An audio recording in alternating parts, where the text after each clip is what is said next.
Tamanho do goleiro, hein, Taliba? É doido. Quero ver, Taliba. Não, pai.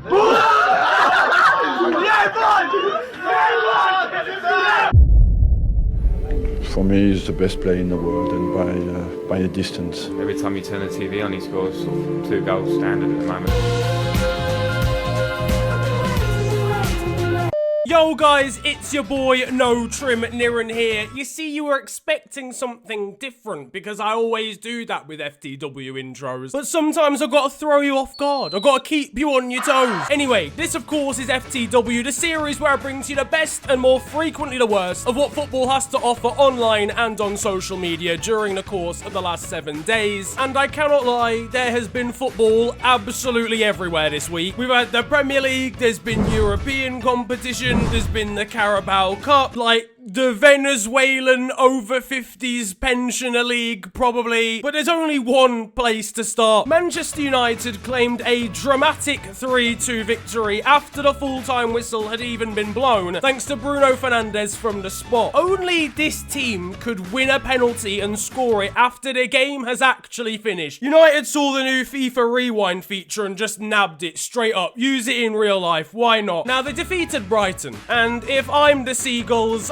I'm not gonna lie, this is just like the final bell at school. As soon as I hear that, I'm packing up my pencil case and I'm going home. If they just deployed that strategy here, they couldn't have taken the penalty. You've not been put in detention, so just dip out of there. Now, the handball was given against French striker Neal Maupay, who earlier in the game had scored a Panenka chip penalty and topped that off with the tears crying celebration. Instead, it was his own tears that we saw at the end of the game. If I'm Bruno Fernandes, right, scoring a last-minute penalty after that, I'm running to the club cafeteria after the full-time whistle. I'm collecting a plastic cup from behind, not even one of the good ones, like a really basic 25p one. I'm sourcing a funnel from the nearest shop that sells funnels. I don't even know where you go about buying them, actually. I'm collecting Maupay's tears with it, and I'm gently sipping them in front of his very eyes. If you do that sort of thing as Maupay, you just simply have to win. You simply can't play for Brighton, actually. You just have to play for a team that you're guaranteed to win. How do you sum that up? No, you can't sum it up at all, really. It's just emotions, drama. See, even this board won't back Ole Gunnar Solskjaer. Brighton hit the woodwork 5 times in this game. I just wonder what's the point anymore, you know. United could have been slapped silly on any other given day, and Donny van der Beek's agent was very quick to realise that, slamming them by saying they could have lost the game 7-1 overall. Van der Beek's not even been in the country for more than a week. Has he even got his water bill set up at this point? And his agent's already attacking the club. But at least they won.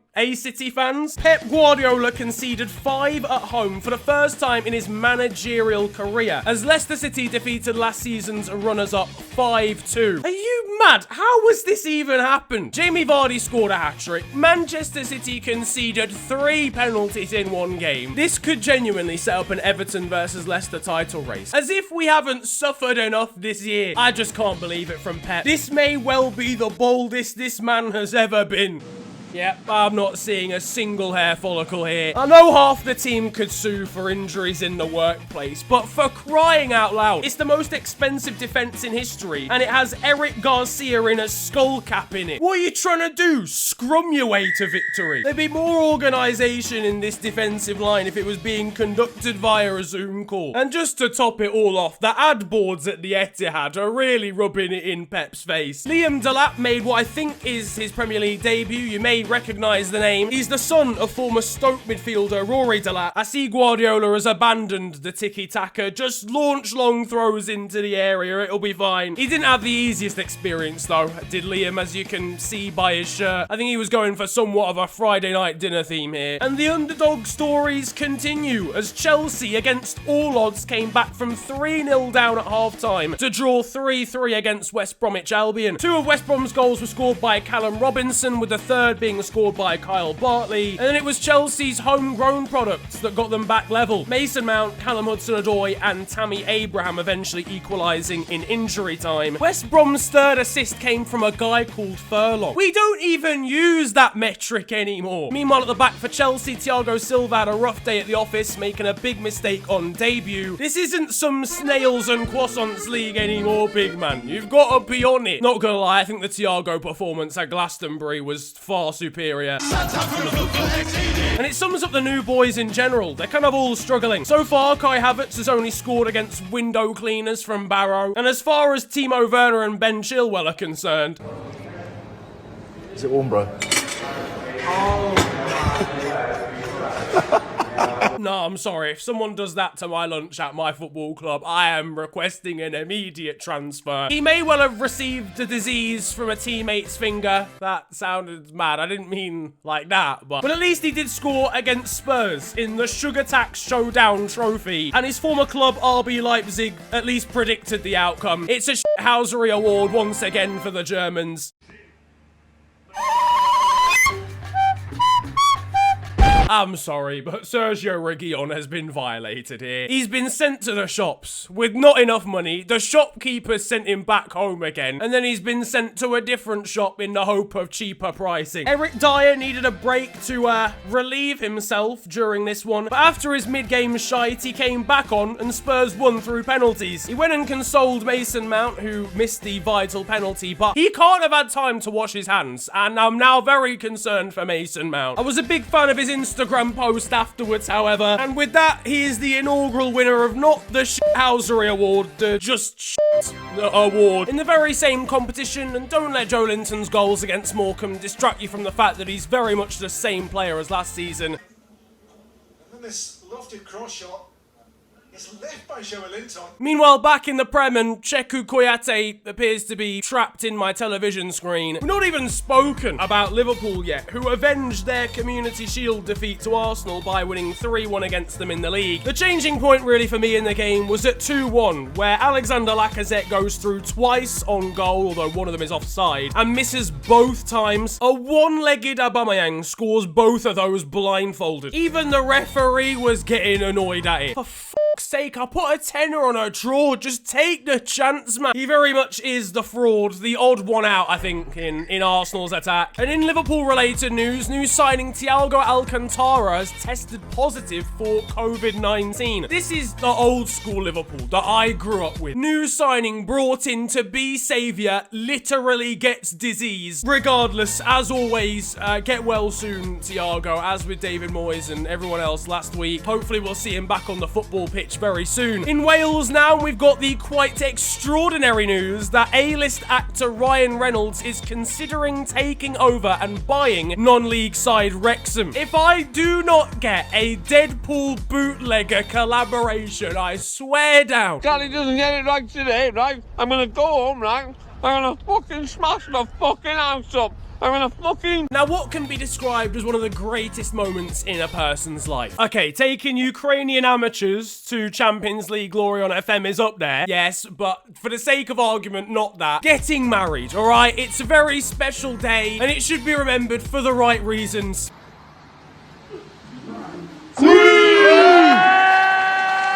Probably not for that, to be fair. Over at Watford, and news has come out this week suggesting that it has become a popular destination for dogging. Yes, you heard that correctly. The car park / the stadium has received some pretty XXX visitors. Suddenly, I now understand why all the Premier League quality Watford players haven't left the club yet. Now, I know you're offering me a pay rise here, but I'd just like to clarify, is there a place in the car park for me to shag? You said you wanted a 25% goal bonus, fam. Over to Instagram now, where John Terry's been giving it large. He replied to a post and got a response himself from a fan asking whose wife he was gonna try and get with next. He replied saying, definitely not yours. Oh my goodness me. I mean, it's a nailed-on shithousery award, isn't it? Over in Spain, and Felipe Coutinho's taken to nutmegging referees. Getafe midfielder Marc Cucurella scored recently and celebrated by showing off his special Simpsons underwear. I mean, he does look like Sideshow Bob, so...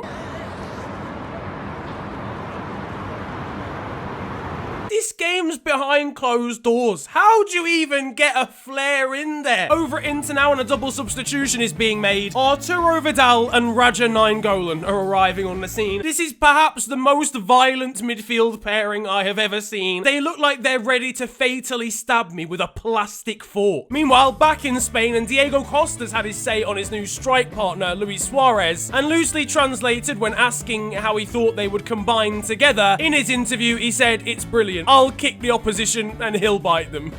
Over in Germany, and Bundesliga graphics are the gift that just keeps on giving. Meanwhile, Spezia midfielder Jacopo Sala had a very interesting heat map come the end of his performance. I'm going to assume he was facing some pretty stiff opposition. Now, the developing story of PSG versus Marseille continues to develop, I suppose. Neymar accused Marseille defender Alvaro of racially abusing him at the end of the game, and it was the reason why he lashed out at him, hence getting sent off. Now, footage has emerged since then of a derogatory remark from Neymar to Marseille defender Hiroki Sakai. I can't repeat what he said, it's all alleged, but it seems pretty cut and dry, and it's very serious. It doesn't take away from what Alvaro allegedly has said to him, but it's clearly xenophobia, and if proven true, it should have a serious ban for him as well. It is very ironic though, given he was talking about it and being so outraged last week, and now suddenly here we are. But now, boys and girls, it's time for the FNG transfer roundup. Now welcome, ladies and gentlemen, to the Transfer Roundup Transfer Deadline Day. It isn't actually deadline day, but we need to get ahead so that when the deadline day actually happens, it doesn't seem like we're that far behind. Our first story revolves around Ousmane Dembele, who's linked with a move to Manchester United. Unfortunately, simply moving anywhere for Ousmane Dembele usually ends in him blowing out his hamstrings, so this one is unlikely to happen. Elsewhere, and Manchester City have signed Portuguese defender Ruben Diaz from Benfica. We can see a highlights reel from him now.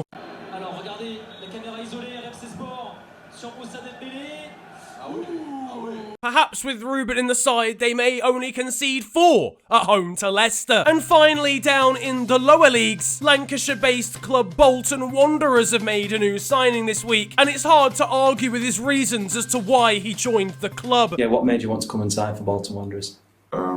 Obviously it's not far from my house, so... He went on to further say, it means before training, I can get out of bed at like 10:47 in the morning. But that is all for the transfer roundup this week. Now, elsewhere, and at Real Madrid, Ferland Mendy has had to issue an apology today for accidentally liking a tweet suggesting that one of his teammates, Lucas Vazquez, should be deported, claiming that his Spanish isn't actually good enough to read it properly. Although, to be fair, with these stats, he's probably onto something. Former Real striker Gonzalo Higuain is having a brilliant time over in America. Higuain has glazed it over the bar.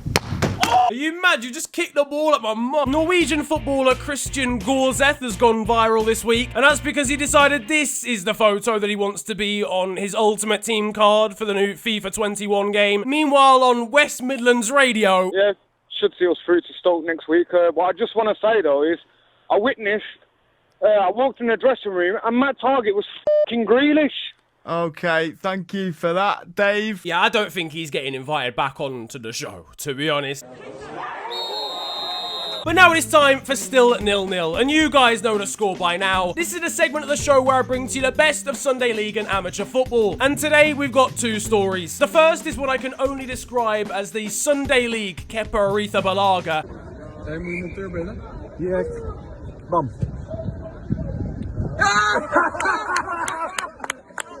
Boom.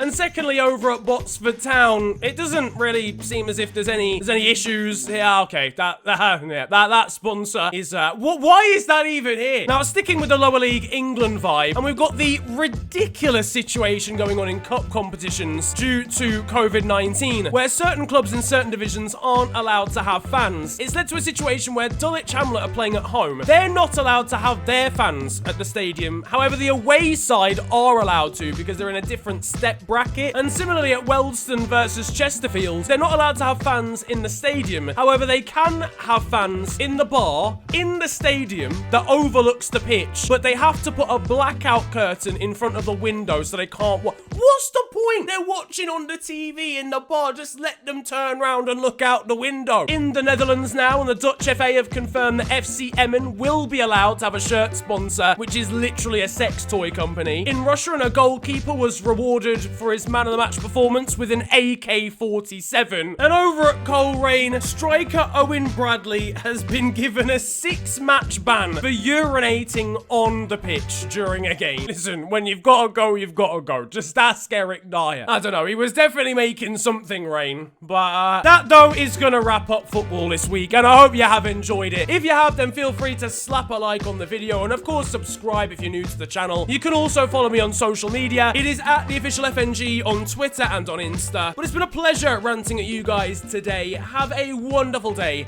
Enjoy yourselves, and goodbye.